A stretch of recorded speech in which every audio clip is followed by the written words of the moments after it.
Denk merdia nós temos chance para entrevistar o sindicato, não estava basta decepcionar. Dus não estava sindico na hora maneira, meu colega mencionou um rato passado, na hora vendi luchtkasteel, na sindico minister estava para de prensa e pintou totalmente outro beeld de qual situação e não está lamentar aqui mais.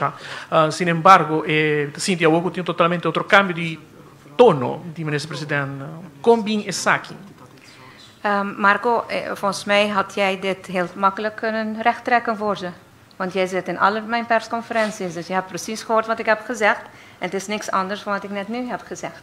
Ik heb toen aangekondigd dat we samen met de staatssecretaris, dat staatssecretaris mij heeft geïnformeerd dat wij kunnen beginnen te werken aan de afbouw. Dat heb ik toen gezegd. Er zijn een aantal voorwaarden en Aruba gaat daaraan voldoen. De eerste stap, ik ben toen naar het parlement gegaan, weet je nog?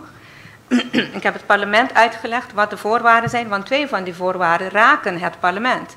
Dus dat heb ik toen meteen gedaan. We hebben daarover ook weer een persconferentie gegeven.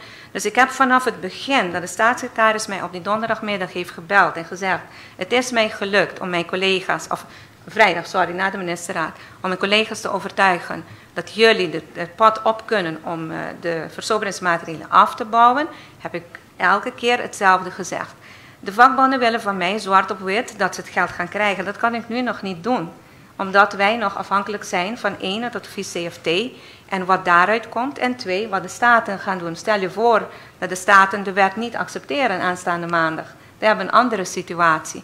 Dus ik kan, en dat heb ik ook verzekerd, Aruba, de regering van Aruba, die doet het uiterste best aan om te voldoen aan de voorwaarden. Want en dat is verschillen met Curaçao en Sint Maarten. Aruba zit in een verschillende situatie.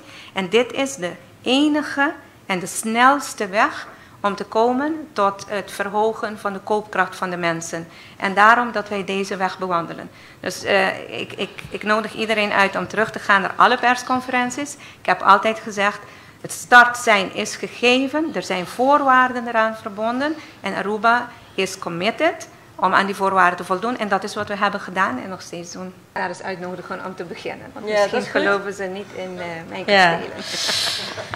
Nou, de kern is dat we de verschillende landen hebben aangegeven, wij willen heel graag dat die salariskorting dat die kan worden afgebouwd. Daarover zijn we al in gesprek eigenlijk vanaf ongeveer februari de eerste brieven daarover gewisseld en andere vanuit de verschillende landen.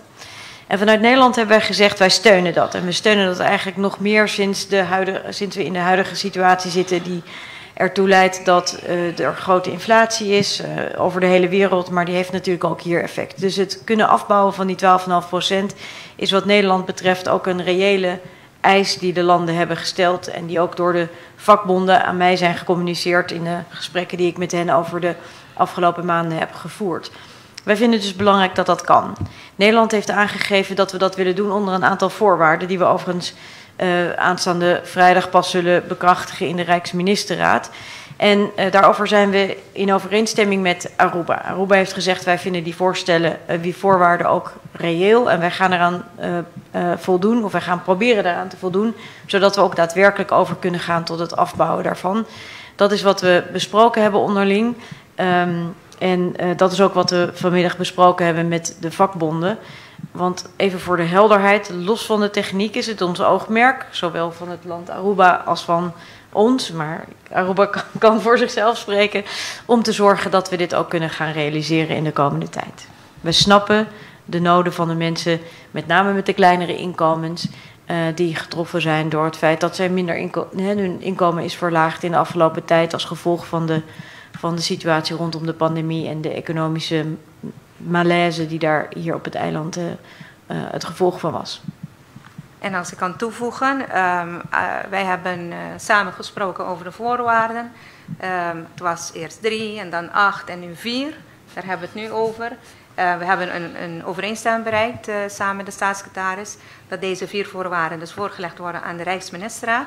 En die 4 voorwaarden, dat probeert Aruba met man en macht aan te voldoen. De eerste voorwaarde is dat de landsverhouding en normering topinkomens ingevoerd moet worden. De Staten behandelen dit volgende week maandag. De tweede voorwaarde is dat we hier middelen in de begroting voor moeten hebben. Dat hebben we. Ook is afgesproken dat we compensatiemiddelen moeten aanwijzen binnen de begroting. Hebben we ook gedaan. En het laatste wat deze voorwaarden betreft is dat het CFT daarover een oordeel moet geven. Daar zijn we nog over in afwachting. Ik kan ook niet zeggen wat CFT gaat zeggen, maar als dat er komt, dan gaan we daar zeker mee aan de slag. De derde voorwaarde is dat de inkorten bij politici in stand blijven. Dat is geen issue. En de vierde voorwaarde is dat bij volledige afbouw het land geen beroep meer kan maken op afwijking van de norm. Dat is toekomstmuziek. We zijn nu nog niet bezig met de volledige afbouw, maar de voorlopige afbouw. Dus dat is de stand van zaken voor wat betreft de voorwaarden.